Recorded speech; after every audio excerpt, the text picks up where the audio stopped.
All right. Here we are once again Welcome back, to the.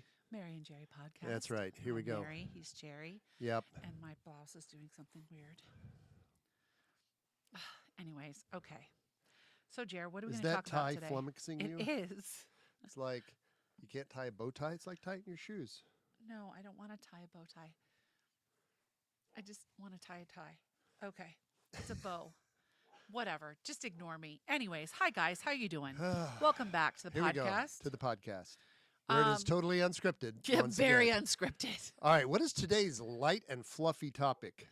I don't know. I was thinking that we would talk about Thinking. That's always dangerous. seasons in your marriage where you feel like you were in quicksand.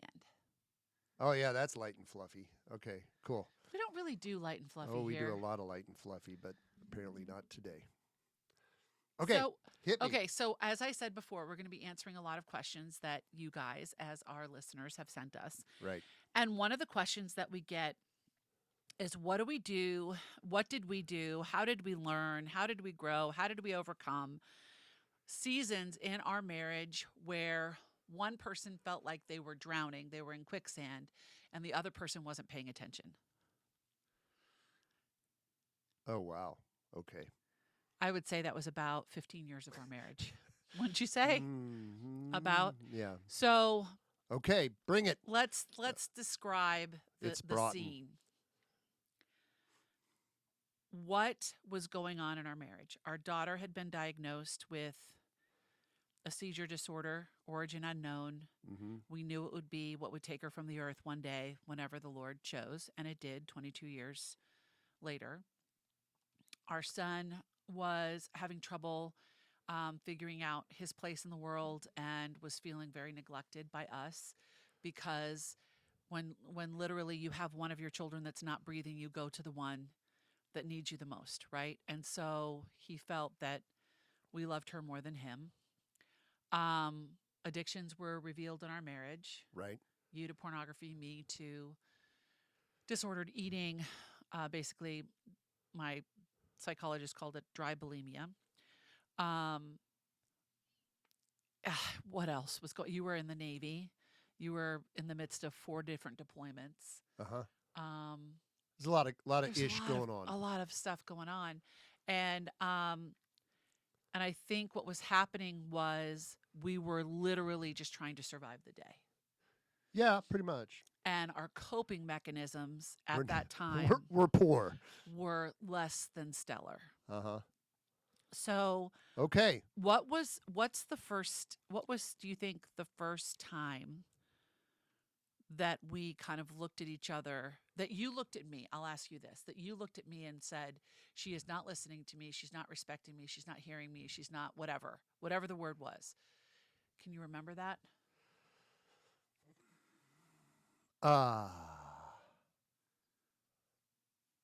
I don't remember like a single incident. I think that was the best way. We were just in survival mode trying to get through the day and do all the things that we needed to do, right? Like when Courtney was in the midst of her crisis, Jonathan had just started preschool. That didn't end well. I was trying to go to work on my master's degree at night. So I would literally 2 days a week go straight from work to that and then come home. So I guess what I didn't realize was how much of a burden that was on you to do all that, because we had agreed on doing all that because, that was my chance, so that when, not if, but when I got out of the Navy, I would have that to help, my post-naval career. Right.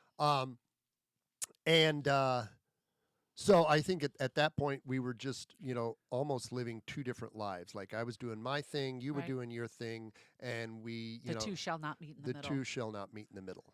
Yeah. So I think so. So what did you feel during that time? What did you need from me that I was not giving you? I think I felt there was a lot of pressure to get things accomplished, because this is also when your dad was diagnosed with cancer. So there Right, was he was also dying of all of cancer. that Yeah. going on. And it was just like everybody needed something So what did from you me. need? What did you need from me in that moment that I was not giving you? Oh wow. I think it's. I mean, if you it's probably mutual support. We were not emotionally supporting each other at No. all, and I felt like I was carrying a lot of burden without realizing you were carrying a lot of burden. We were carrying a lot of burden, but we weren't sharing it, We weren't talking about and we it weren't talking because I about it. felt like if I told you everything I was carrying, you would drown. Yeah, And yeah, I think you felt the same way. right. So inadvertently we were trying to quote unquote protect one another, but that was not what was happening. We were not protecting each other. We were both drowning. Yes. And so do you remember a time when we kind of realized that and began to crawl out of that? Well, that would probably be that famous shower night, whatever that was in 1994, 5, yeah. 5. When that's when I knew, or I already knew about the pornography, Right. and I hadn't confronted you about it. I just let it ride, and we were probably 2 or 3 years into it at that point. I had entered it with you Right. because I didn't want you to leave, and I Right. thought that's what I There had was to a do to lot of keep you. fear. That's a good word. A There's a lot lot of of fear fear. going on. Yeah, that if we didn't do it a certain way, Right. that the other person would be out, Right. and I could not financially support a special needs child and our son on my own with my skills at the time. Right. And so I was willing to do anything to stay in the marriage, even though the marriage was imploding. Right. So that night, I remember I baked three. You guys probably have heard this story before, especially if you've read Be Brave and the Scared. I baked like 3 pans of brownies. I ate two of them while watching a Hallmark movie upstairs, and you were downstairs looking at porn, and you came up, and there was a tray of brownies left, and you were like, "Oh, awesome, she made brownies. Love her for that." And I was in the bathroom trying to make myself throw up, Mm-hmm. and you found me there. Uh-huh. And what did you see?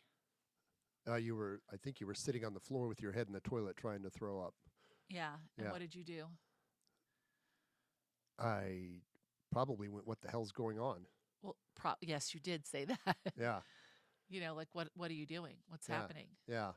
And I was crying and I was on the floor Yeah. and I just looked at you and I think that was my moment. Yeah. One moment of many moments where I just kind of broke. Yeah. And I just said I can't do this anymore. Right. And you were like, "You can't do what anymore?"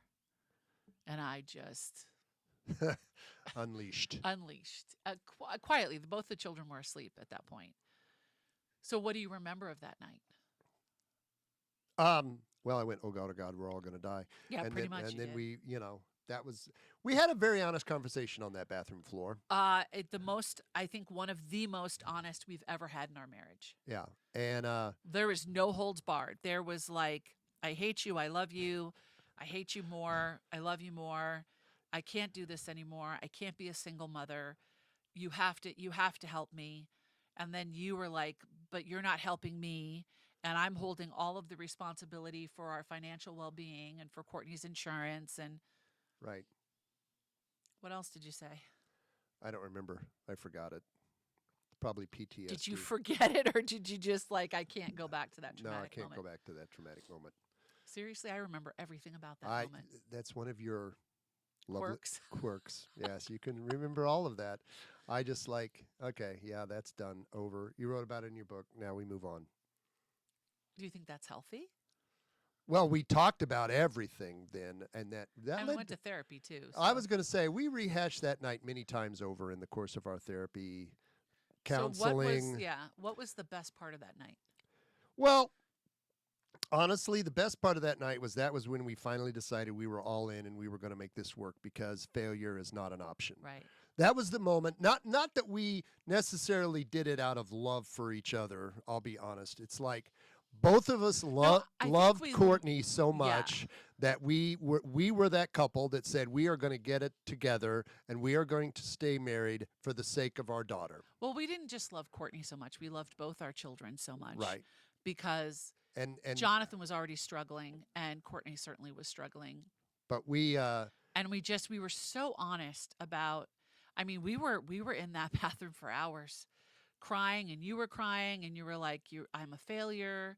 I don't know what to do. I have I have an addiction. Like that was the first time you ever said that. right. And I'm like, there was no, we didn't know where to go to for help. We didn't know any of that. Yeah. But we made a choice there. And I would say, when I say we made a choice, I really believe you led us in that choice. I said to you, pack your bags and go, or decide to stay. And if you're staying, then it has to be different. Yeah. And Well, it was a long journey to where we are now. wow, you're so pithy with your words. Thank you. I like to think so. I I'd do. like you to dig a little I deeper do there, not big waste boy. words. Well, we started figuring out how to. How to talk to each other. Yeah, I was gonna say how to fix it, but that sounds very droll. How to communicate better, because this is the thing. See, when we when we do marriage mentoring, or we do what are those conference for the engaged Yeah. days? Okay, one of the things that we tell the couples is, yes, doing all this marriage prep stuff, yeah, it's, blah blah blah, it's kind of a drag, you have to do all these things, but believe me, us, when we say you want to have these conversations before you are married, you Yeah. want to discuss all of the difficult things. Now, would we necessarily have done that if we'd had a full marriage prep? Possibly we would have discussed some of We it, would have discussed some of the but the things. addictions were The not going to addictions, be. probably not. No. But we would have had at least practiced some communication skills, because we did not know how the other person both listened and communicated Well, we were until, just the thing that you said that is so true is out of fear. Everything was out of fear. yeah, We were afraid that you were afraid I was going to leave. I was afraid you were going to leave. We were both afraid our daughter was going to die. We were both afraid our son wasn't going to, be able to figure his way out of where he was. We were just so filled with fear, and that's because I think at that time we had very little faith. well, that's part of it too. Yes, yes. Um, so, So how did you cope when you felt unseen by me? well, that would be back to the addiction, probably. Yeah. Because now, of course, many years later, These many many years years later, later. um, we still, it's kind of interesting. So on some days, we still have trouble communicating with each other. However, I think both of us are now more sensitive to, um, Do you think we have trouble communicating with each other, or do we have trouble finding the right words so that it doesn't hurt the other person? well, we're more sensitive that something has upset the other person, or the other person is upset. Like yesterday. Oh, I knew So you were gonna go yesterday, here. I knew that something was Yeah. bothering you, and I didn't know what Right.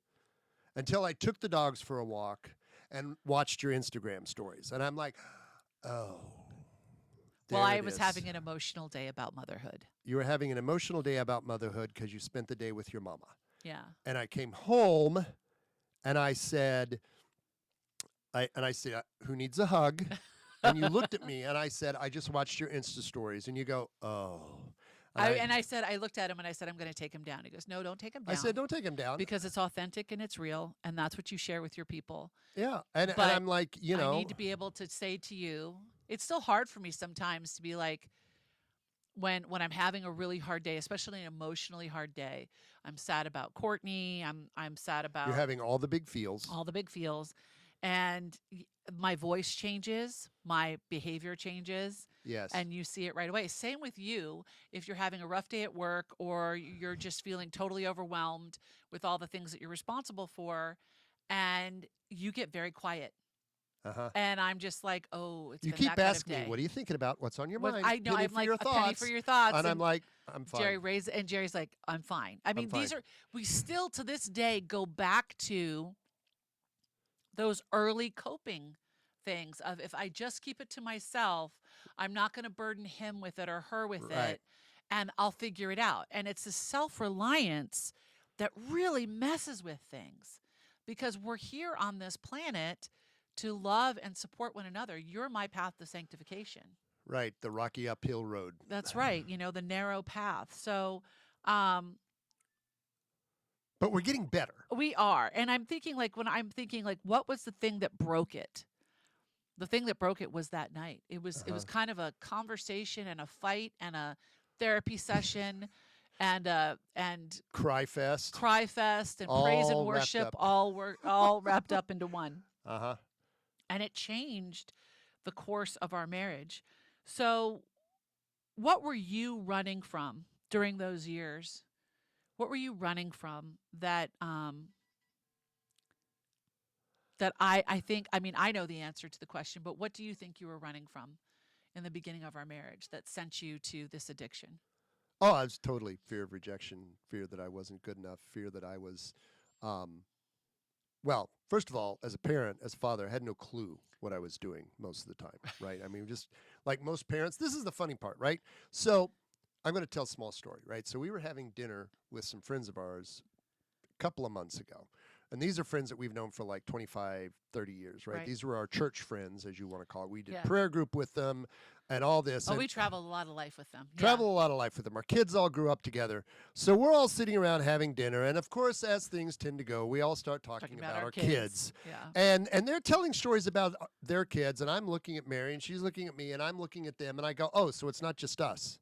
And they're like, no, our kids are like, parenthood is hard. Right. And, you guys just seem to have had it so easy and you had it all figured out. And I'm like, and I laughed out loud and I'm like, wait a minute, is that what they really think? And they're like, yeah, that's what they really think. I Well, said, our son "Did has said that to us. You guys never made any mistakes. And I'm like, oh, sweet heavens. and I looked at him Who and are I you go, talking did to?" you gently correct them on that? And like, oh yeah, we told them we totally were winging it. We had no idea what we were doing. We just, Does anybody?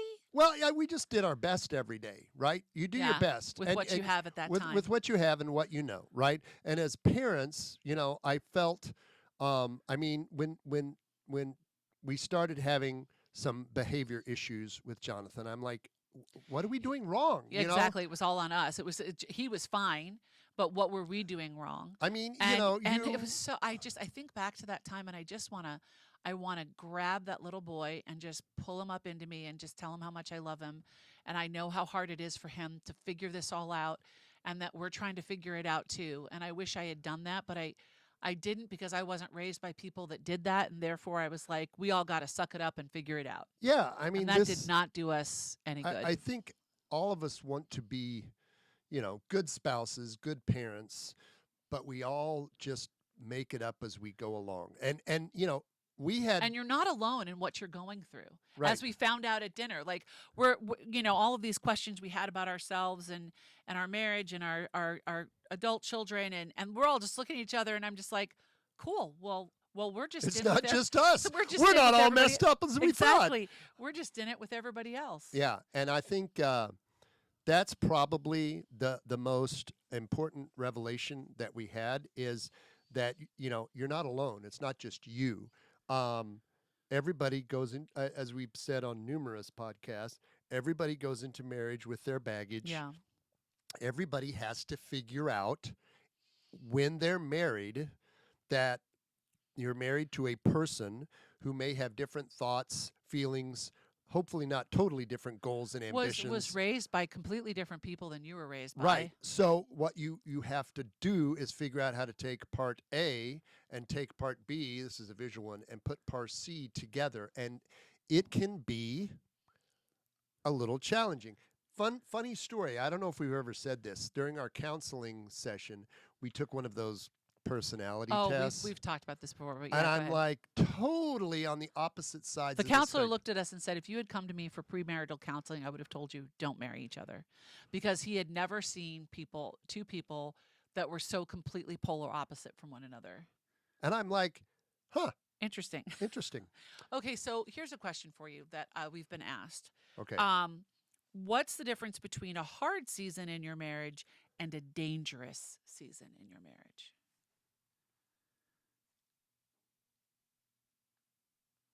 See, I think look at those two words, hard and dangerous. The difference is communication. Yeah. If you're in a dangerous season, that means you just stop talking to each other. Right.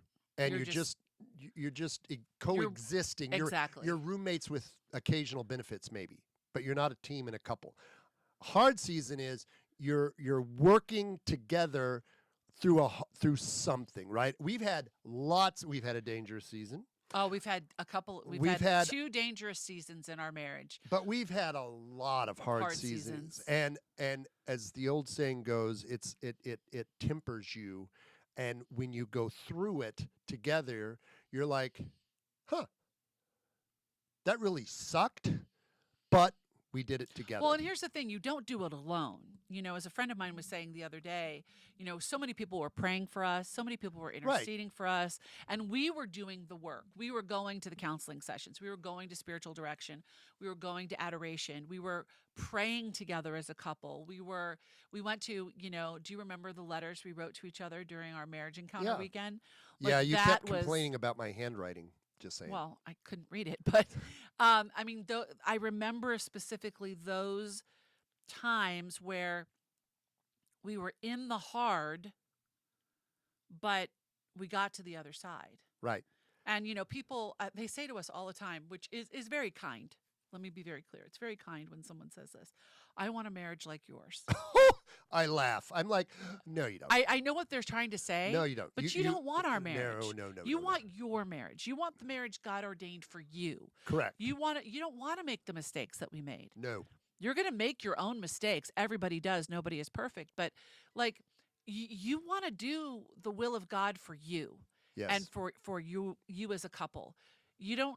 We don't hold other marriages up on a pedestal. Because when you put another marriage or another person up on a pedestal, there's only one way to go, and that's down. Right? I admire other people that have taught me great lessons. Like my parents did not have a perfect marriage, but my parents were a team. And I so appreciate that about them. They were a German, Icelandic, iceberg married to a Irish volcano. They had a lot of things to figure out, but they loved one another, and you knew that. And I know your parents were the same. Like they were a team. You did not come against the wall of Donald Dean and Eleanor Pearl Nope. and expect to separate them ever. Nope. They were a team, and we took that into our own marriage, but we didn't really honor that for the first 15 years or so.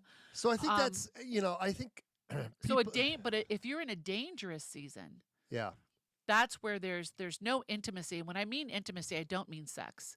That's when there's no intimate conversation. That's when there's no you literally are walking alone.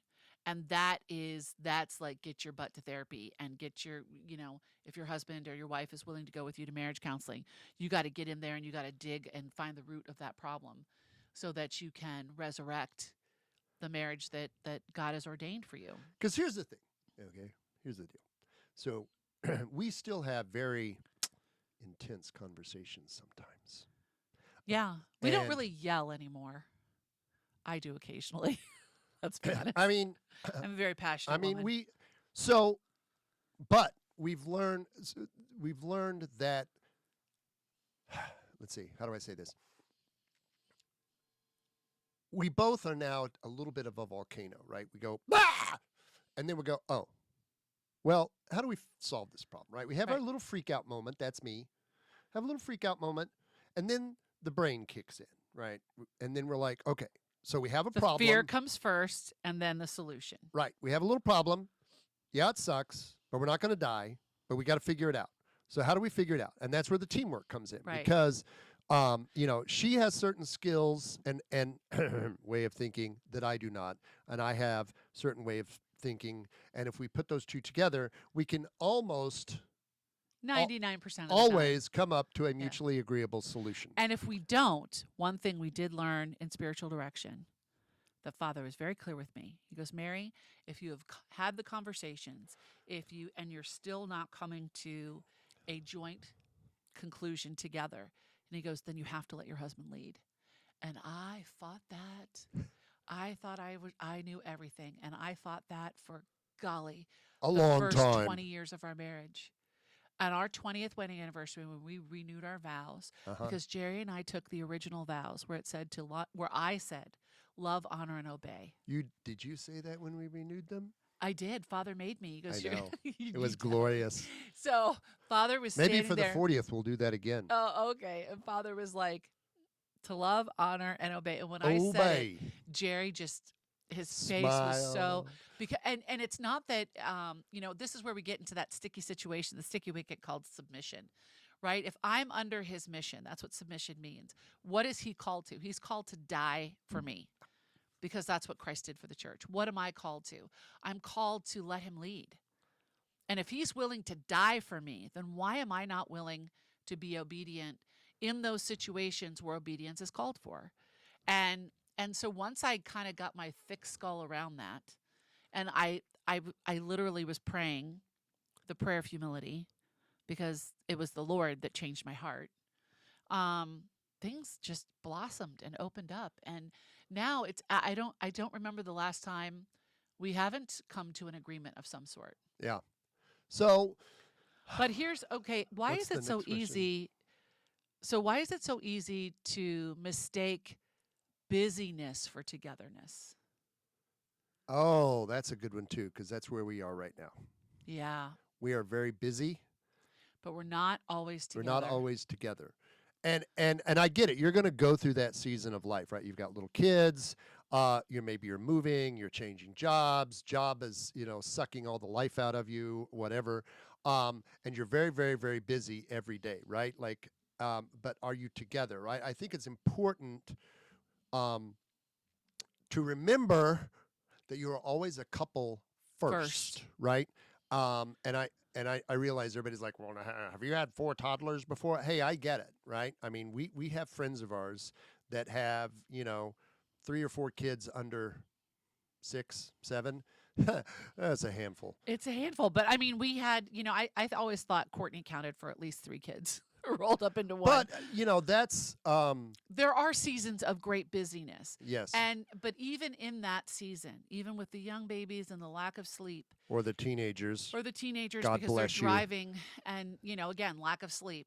If you and your spouse can take 5 minutes, 10 minutes, and even if it's like as you're going to bed or as you're doing the dishes or once the babies are in bed or whatever, if you could take just and look at each other, like literally hold each other's hands and look at each other. I remember that was one of the first things that our marriage therapist told us. He Yeah. goes, I want you to spend 5 minutes, put a timer on, hold each other's hands and look into each other's eyes. Oh, that was a long 5 minutes. In the beginning it was. It was because it's like, am I supposed to say something? Am I Right, and supposed to just do he goes, something? you can What am I talk, supposed to do? you can talk to one another, or you can just be silent. And I remember the first time we did it, he's like, and I want you to have eye contact, like don't disconnect. I know.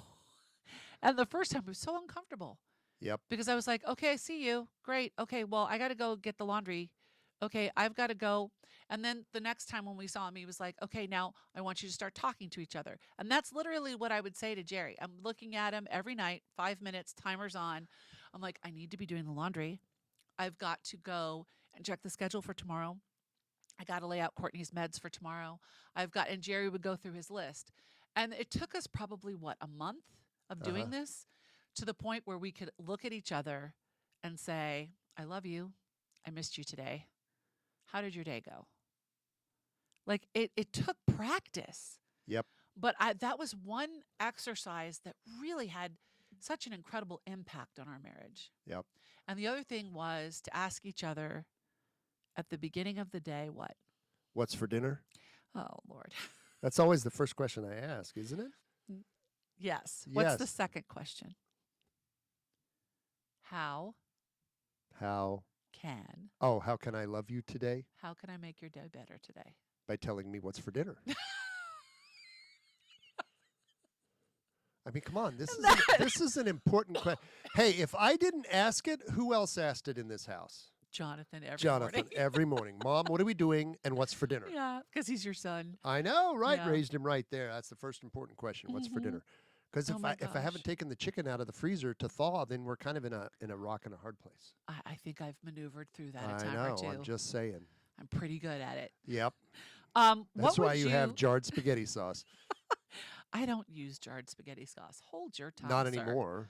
Oh, yes. In the beginning of our marriage, I used jarred everything Yes. because I had no capacity to do anything Correct. else. It was probably when Courtney was about 7. When we were here and had a deep freeze. Yes, and we bought this house in 1999, and that's when I Back really in the 20th yes. century. Dun, Okay. dun, dun, dun. So if you were to talk to a young couple, military husband, Oh, or like just we haven't? like, well, we have, I like, but if you were to talk to a young man Back whose to wife this is again? drowning, Uh-huh. whose wife is drowning, and he doesn't know it, what would you encourage? How would you encourage him? Okay, moment of truth. You ready, gentlemen? Oh Moment of boy. truth. Okay, here's the deal. I've had this conversation with a few young men. He's like, they have like two small kids, right? And his wife's home with the kids. He comes home from work and he's like, I come home from work. I'm so tired. I'm like, yeah, cool. You've now done your first job. Now your second job starts. I'm like, when you get home, you're a full-time employee, worker, or whatever, and you're a full-time father. So here's the deal, dog. When you come home, please try to remember that your wife has been taking care of your children all day and she needs a little break. So, my recommendation is you come home and you're going to do bath, story, and bedtime. Okay, but what did we figure out you needed in order for that to happen? So, then, This took some time. and then, wives, here's for you. When your man gets home, When you're man, when your man gets home, if he's had a very long day dealing with people who have annoyed him all day and he has done peopling, he needs about 30 minutes to come home, decompress. you would go upstairs. You would always greet us. So I'd get a hug and a kiss. Jonathan would get greeted. Courtney would get greeted. You would go upstairs Right? while I was making dinner. I would change, You would change, do what men do when they get home from work. I don't even want to know. and then But 30 when you came back downstairs, you were fully engaged. right. So I would come down for dinner, and as soon as dinner was done, we did bath time, bedtime, story time. We read the entire trilogy of Lord of the Rings to Jonathan and Over the the course entire book of of Narnia, the entire Winnie the Pooh, too. Narnia Chronicles, all of Winnie the Pooh. Over the course of And he several looked years. forward to that every night Yeah. because, of course, I excellently did all the voices. Yes, you did. Could not speak Elvish for beans, so I sounded like some weird drunk Irishman. Kids would go to bed, Some of his favorite memories of and that. then I did the dishes. And while I was doing all of that, Mary got, About an hour. whatever that was, an hour. I would hour and usually half. take a shower and, So that, yeah, everybody's. set out meds and do what I needed to do, but nobody was needing me, unless, of course, Courtney was having a seizure. And that Right. would be But dealing with that's, her. we have this, my observation is a lot of couples have this challenge of dividing labor. See, when we were first married, and even today, we don't have like his thing and her thing. Yeah. We have what needs to be We done. have what needs to be done. And then Who's going to be who's able to gonna do it, what. right? And that changes. Except for dusting. Oh, I always don't. dust. I don't dust Jerry does ever. not No. dust. No. No. But whether it's putting in a load of laundry, changing the laundry around, vacuuming, Folding the laundry, folding putting it the away. laundry, whatever. Okay, that's part of the teamwork. And again, when you have little kids and you're doing all the freaking laundry, I mean, that's something you can help out with. You have to look at, how can you work together to lower the burden for everybody, right? Right. Well, because teamwork makes the dream work. Teamwork makes the dream And work, the right? thing is that it's such a true statement. Like, teamwork makes the dream work, and just do it. Like, Right. seriously. You could sit there and because what happens is, if you're not talking to each other about these things, then resentment builds, and Right. resentment kills marriages. Right. I mean, it seems very mundane and it seems very silly, but it's not because, hey, raising children, running a house, doing all the things, it's a lot of work. Plus, maybe both of you work out of the house. I mean, everybody, that's the difference between busy and what was the other phrase? You're always Between busy. busyness and oh shoot, I'm thinking. Anyway, the point is you have to work together, and that's going to change over time, right? How that goes. So, Togetherness. togetherness. Busyness and togetherness. Yes. My postmenopausal brain. I'm Yes. so sorry. I mean, is there And anything together is there is- anything more romantic than folding laundry together? Yes. Yes, there are things that But are it more has to be romantic. done. But you can make it romantic because you're talking to each other. True. And young mamas, this is what I used to do when I would be folding the laundry. Whose ever piece of laundry I would have, everybody talks about their prayer life. You're like, how do I get a prayer life in? Because when you're single, you can do whatever you want to do whenever you want to do it. But once you're married, and especially when children come in, there are other needs that supersede yours. And I was taught this by, I think, Kimberly Hahn or maybe Elizabeth Voss. I don't know, a long decades ago. Decades. Yeah, 30 years ago. Okay. And I remember them saying, whose ever piece of laundry you have in your hand, say a prayer for them. Like when I'm folding Jerry's underwear or his undershirts or his shirts or his pants, I'm like, I'm praying for you. Like, Lord, bless him. Well, that's easy now because all you got to do is worry about me. That's true. But I Not mean, folding anybody else's when I had laundry. other people's laundry, I was praying for Yeah. them. And that was my prayer life. Literally, I wasn't getting up at 5 a.m. like I do now and having personal prayer time because there wasn't the priority was not that. The priority was to pray, yes, every day, but to be creative in doing that. So what what piece of advice then how do you want to end this? What piece of advice do you want to leave out there for people that are in hard seasons of marriage? Well, as Winston Churchill once said, when you're in hell, keep going. Keep going. Yeah. Right? I mean, there is no doubt in my mind that every marriage has hard seasons, whether it's one of the spouses ill, unemployed, you have a handicapped child, you're taking care of your parents and your children. That's fun. So first of all, you're going to have to go through hard things. That is just But inevitable. that's where the growth happens. But yes, that Not is that where we the wanna- growth happens. Yeah. So just understand that if you're having a hard time in your marriage, okay, you're not alone. You're not being picked on or anything. Everyone does. Yeah. The question is, how do you as a couple work together to get through the hard season? Because as my honey lamb said, that's how you grow together. That's when we look back today, right? We One are of who the we things are we because of do what we went is we through. go, wow, we've been through some ish. Yeah. And we survived it. We're like foxhole buddies, right? We We've are. been through battle together. We are foxhole buddies. And we've been through it, and it sucked. And Yeah. there were days that we looked at each other going, who the hell are you, and why are you still here? Yeah. Why am I still here, right? Right. And then we What have, is it they say about foxhole buddies? There's no atheists in foxholes. yeah. So if you're having a hard time, okay, we'll pray for you, and hopefully you're praying together to get through the hard time. But it is inevitable. It's like death and taxes. If you're married, you're going to have hard times. Well, if you're a human, you're going to have a hard time. Well, yeah, you but know? I mean, you're going to have a hard time as a married couple. Yeah. So, Don't give up on each other. don't give up. on God, because God restores and redeems every day, y'all. I mean, we just took this trip to Michigan. I think we chatted about it in another podcast, Road trip. and we had 8 hours in the car, uninterrupted conversation. And I can't remember the last time we had that much time talking to each other. That was a lot of talking. I used all my words, all 4,000 of them. And it was glorious. It was.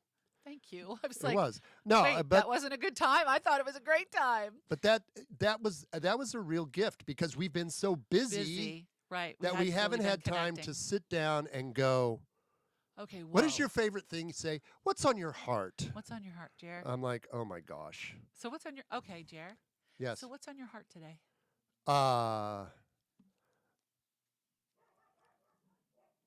Our dogs just saw the mailman. No.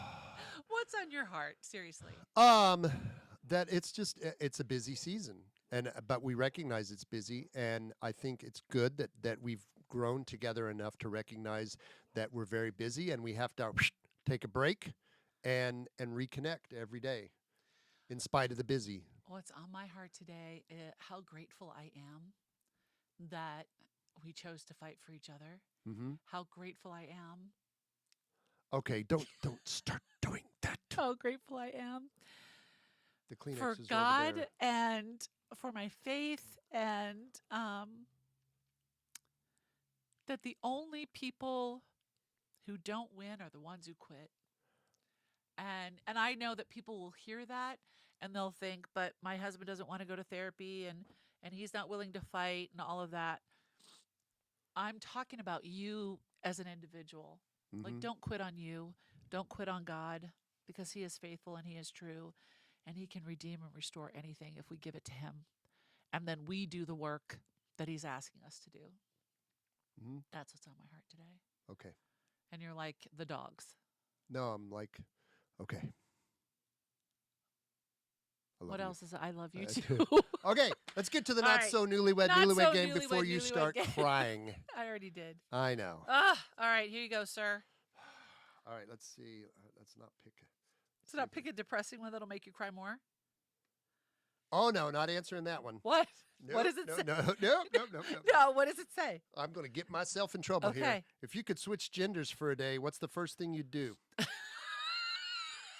Nope. Putting that one away. Next. Oh, I can go in so many different Nope. See, I have learned. Nope. Okay, put it aside. No.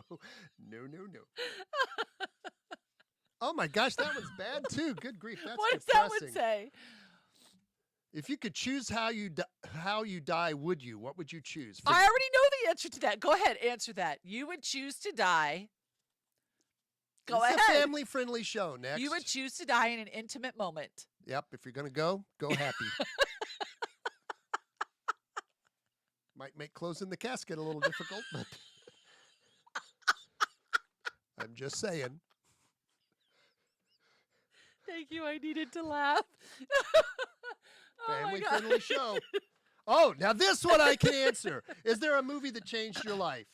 Top Gun. Thank you. Done.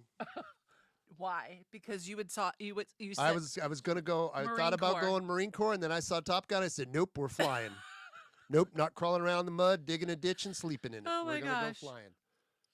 Okay, here I get to ask you this. Oh, When was the first time you realized you wanted to be in a relationship with me? oh, ring dance night for sure.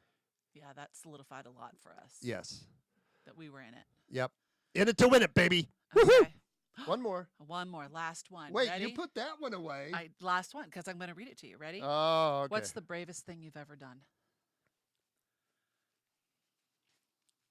Ask you to marry me in an epic, never to be repeated fashion by anyone ever. Oh my God. Best proposal ever. That's the bravest thing you've ever done? Yeah, The bravest thing. because then I was going to be married, and who thought that Jared and Lenaburg would ever get married? God did. Okay, well that doesn't count because he's omniscient and omnipotent. Okay. Seriously. The bravest thing I've ever done is to have that conversation with you in the bathroom. Okay. On what street did we live on? Rolling Rock? I don't know. Yeah, in Rockville, Maryland. Yeah, whatever. That was the bravest thing I've ever done, to tell you, you either choose us or you're gone. Yeah. And not knowing what you're going to do. Yeah. And then the second bravest thing would be writing a book and telling everyone all of our deep, dark secrets. Yeah. Well, thanks for being with us, guys. Yep. We so appreciate you We being need to here. pick a little bit lighter topic next time. Seriously. So much serious Anyways, we'll topics. continue answering your questions. We hope you come back again to the Mary and Jerry podcast. God bless.